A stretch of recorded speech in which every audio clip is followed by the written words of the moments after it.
tenemos el gran gusto de tener a Hernán Dobry en línea, como siempre, desde España, contándonos, bueno, las bellezas de ese país que tanto amamos y del mundo, porque el hombre es viajado. ¿Qué dice, amigo querido? ¿Cómo va?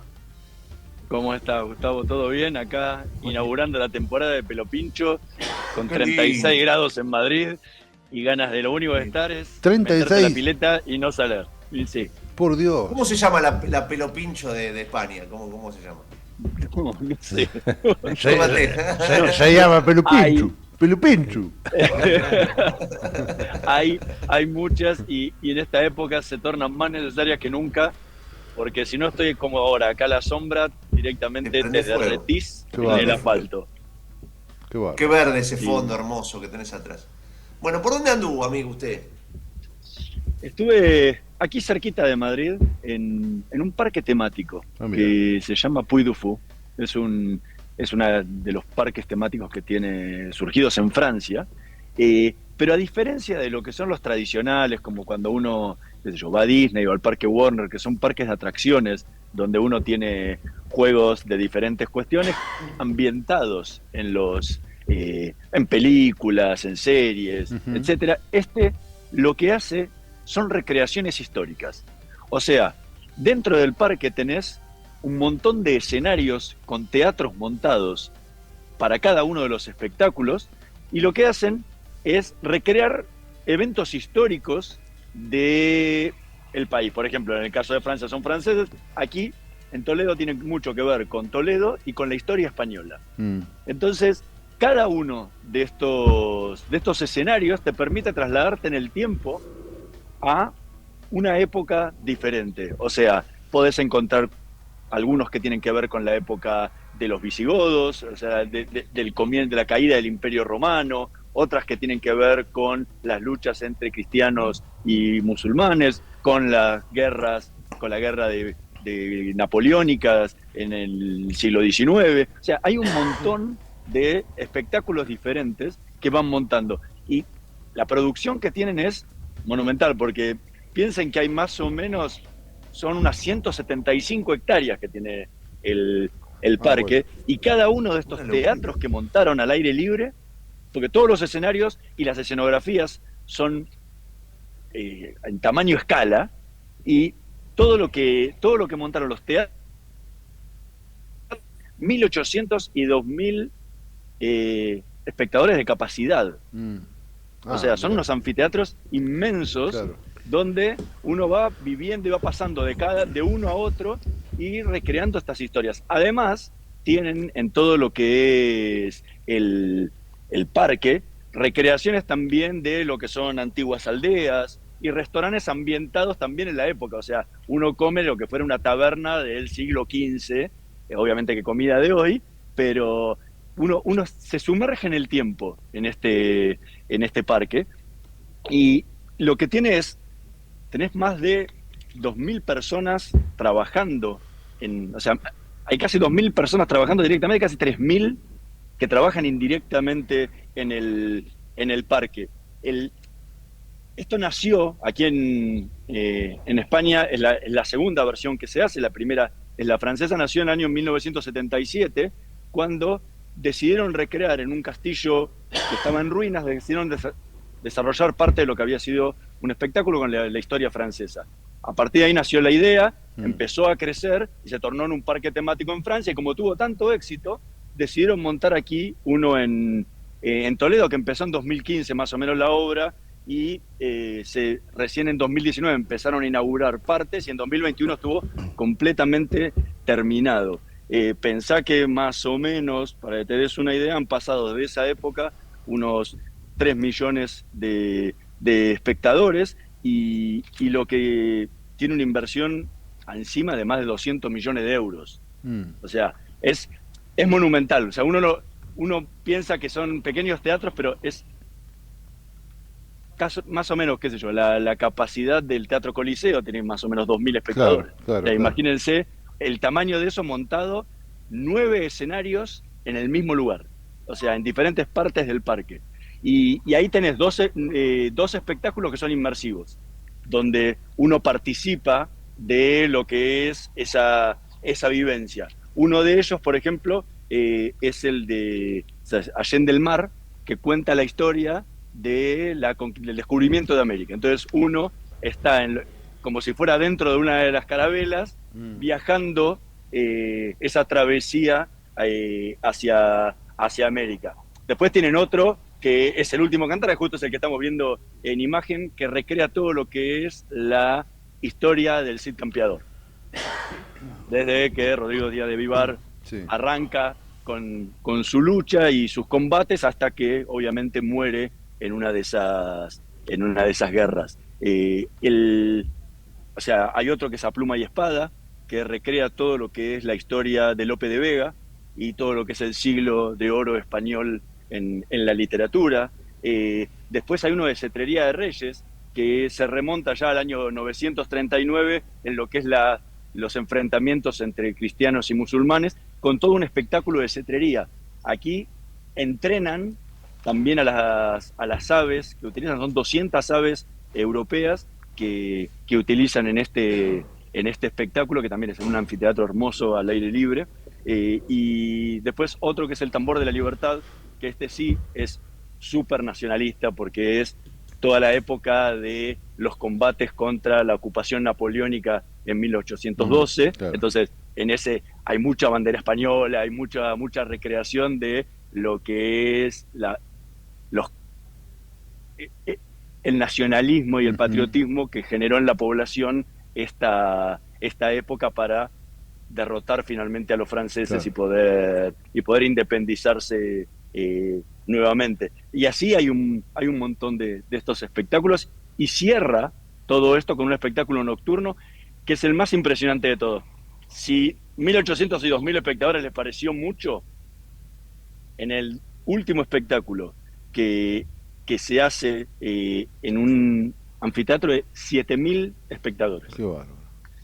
Se llama El Sueño de Toledo, y ahí recrean cada uno de los espectáculos que les dije duran más o menos media hora cada uno. Este dura 70 minutos. Es impresionante porque tiene más o menos los decorados, hay 3.900 metros cuadrados decorados, 200 personajes, 200 actores desplegados entre jinetes, malabaristas, actores, y fue declarado, para que se den una idea, el mejor espectáculo de Europa en el año 2021, y en 2022 fue declarado el mejor espectáculo del mundo. O sea, hay fuegos artificiales, hay drones, o sea, han mezclado todo en un escenario monumental porque tiene casi 5 hectáreas el escenario. Entonces, piensen que una hectárea es casi una manzana. Para que vean las dimensiones que tiene todo este espectáculo que cierra, se hace nocturno, es independiente, o sea, uno puede ir solamente a este espectáculo y no ir a todo el parque, o puede combinar los dos. Es para pasar un día entero, está ahí cerquita de Toledo, muy cerquita de Toledo, y está lindo todo el año. Obviamente que ahora en verano durante el día es un poco más duro, porque estar sentado al aire libre con 36 grados es para temerarios solamente. Pero se disfruta muchísimo. Es una alternativa que por ahí para el público argentino no es tan conocido cuando uno viene a visitar tal cual. España o Toledo mismo, uno va a la ciudad de Toledo, recorre la ciudad de Toledo, pero esto pasa por ahí un poco más desapercibido, y la realidad es una alternativa muy linda, y si uno va con chicos más todavía, porque tiene la posibilidad de darle un espectáculo durante todo un día que disfrutan muchísimo, porque ven y recrean historias que... Bueno, eso es lo interesante. Para los argentinos son desconocidas, ¿no? Claro, pero eso es lo interesante, también la manera de contar la historia. Digo, yo relacionándolo con los estudios Universal, donde ves a Harrison Ford con el arca perdida y no sé cuánta estupidez, acá te muestran la historia. Digo, me parece que es un hallazgo extraordinario la manera de contar la historia, es muy, muy interesante.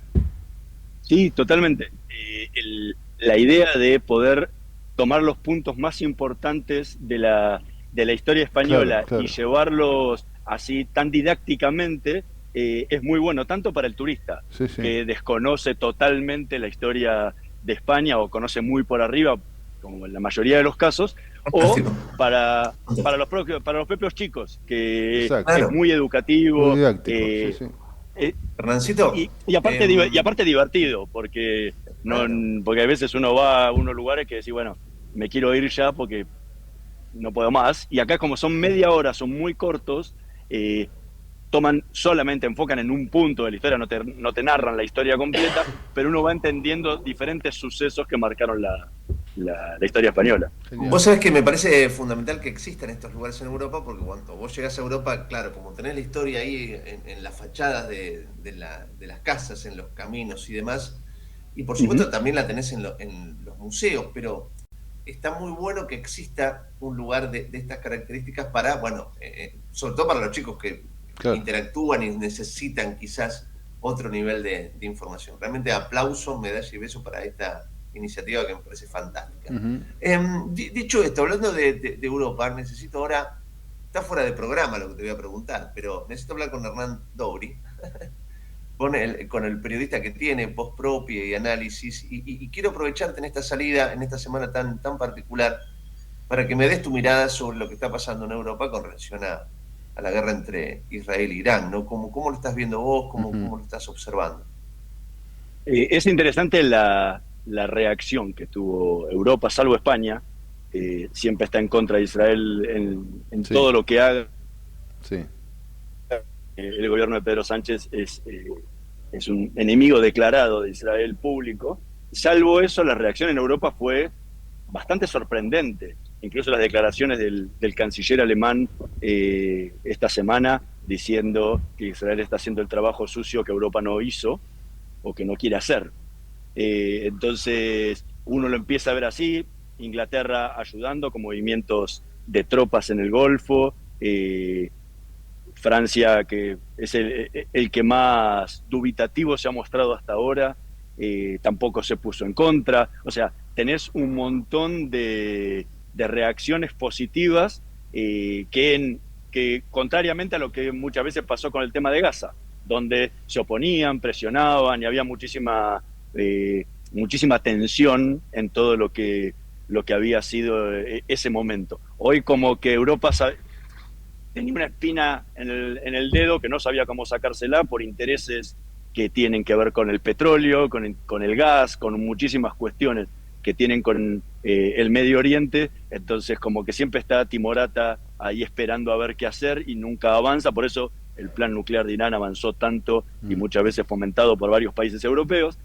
Entonces, en este momento como que Israel le está dando la solución que necesita y es por eso que ha habido tanto silencio, no solamente del mundo europeo, sino del mundo en general y especialmente del mundo árabe. O sea, salvo Ahora, Pakistán, que salió a claro, decir que que iba a claro, actuar si se atacaba a Estados Unidos a Irán, el resto del mundo Sí. está en silencio. uno se preocupa porque cuando empiezan misiles de un lado para el otro, Irán es una potencia poderosa en ese sentido. Eh, ¿Hay temor de que esto se desmadre y que no se pueda controlar? ¿O vos crees que está todo medianamente dentro de carriles normales?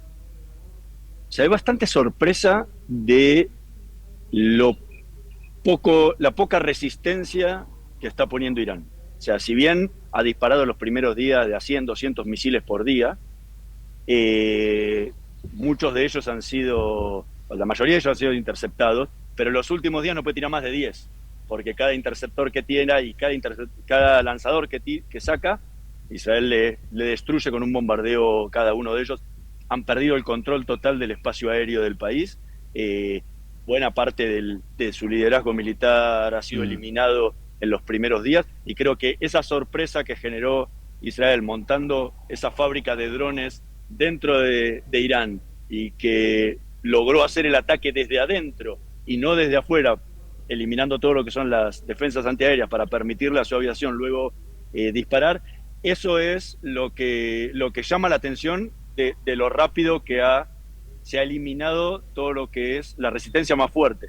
Ayer salieron a decir que tenían una sorpresa que podían lanzar en Es cualquier momento. terrible. Es un gran temor, no se sabe, es una discusión. Teóricamente ojivas nucleares no tienen, entonces ayer no pasó absolutamente nada.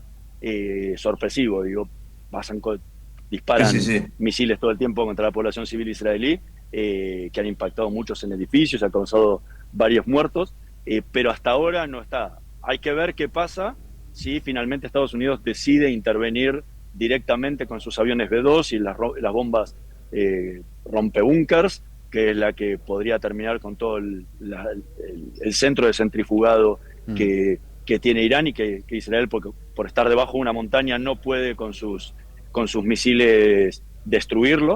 O sea, solamente con la ayuda de Estados Unidos se puede hacer, e incluso perforar el búnker donde está el ayatolá escondido.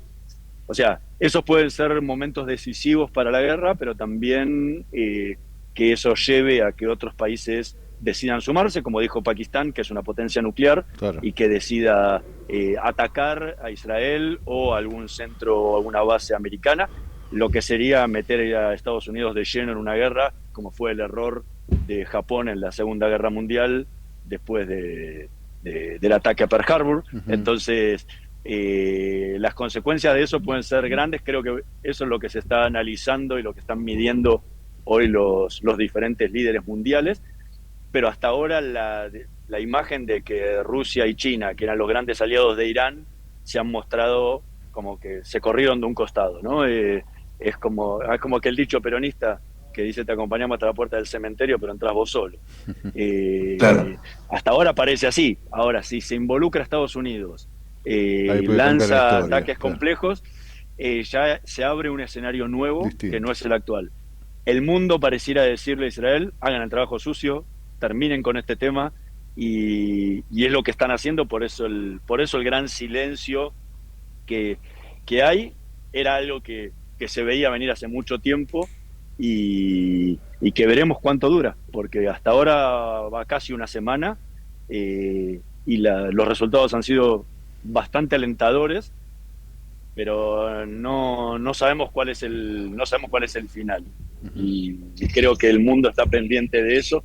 Fíjense que el impacto grande no se ha generado a nivel de los mercados. O sea, el mercado israelí disparó, el shekel se ha fortalecido contra el dólar muchísimo, el precio del petróleo no hizo una locura como hizo en otros momentos cuando hubo tensiones en Medio Oriente, con lo cual pareciera ser que descartan un bloqueo de todo lo que son las exportaciones marítimas del Golfo por parte de Irán, que era una de las grandes amenazas. O sea, todo eso parece estar controlado, pero la realidad es que esto es una caja de Pandora. Todos los días puede pasar algo sorprendente, y lo vemos día a día. O sea, ustedes lo viven mucho más tranquilos porque lo viven de día, ¿sí? Claro. La diferencia horaria, pero Claro. acá los ataques son a las 3 de la mañana, Claro. 4 de la mañana. O sea, las noticias son en horarios de madrugada, que en Argentina por lo menos se pueden vivir a las 10, 11 de la noche, ¿no?